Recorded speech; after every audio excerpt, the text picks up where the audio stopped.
Welcome my channel চটরপটর tips. আসসালামু আলাইকুম। আজকে তৈরি করে দেখাবো কাঁচা আমের চাটনি। আমি এখানে 4টি আম নিয়েছি।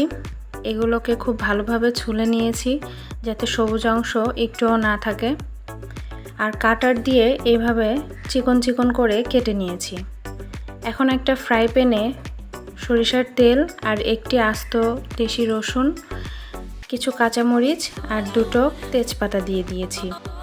দিয়ে হালকা ভেজে এখানে আমি 1 টেবিল চামচ 5 ফোড়ন দিয়ে দিচ্ছি।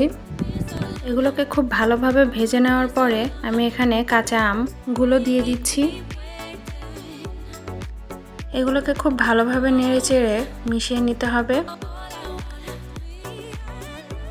এরপর আমি এখানে 1/2 টেবিল চামচ হলুদের গুঁড়ো দিয়ে দিচ্ছি। হলুদের গুঁড়োটা দেওয়ার পরে আমগুলোকে খুব ভালোভাবে মিশিয়ে নিতে হবে যাতে হলুদের গুঁড়োটা আমের গায়ে গায়ে লেগে যেতে পারে। কোথাও একটু বেশি বা কম যেন না থাকে, তাহলে গন্ধ হয়ে যাবে হলুদ হলুদ। এখন এখানে 1 টেবিল চামচ লবণ দিয়ে দিলাম। আমটা খুব দ্রুত সিদ্ধ হয়ে যাবে সেই জন্য। আর দিয়ে দিচ্ছি 1/2 কাপ পানি। ঢেকে দিচ্ছি যাতে সিদ্ধ হয়ে যায়।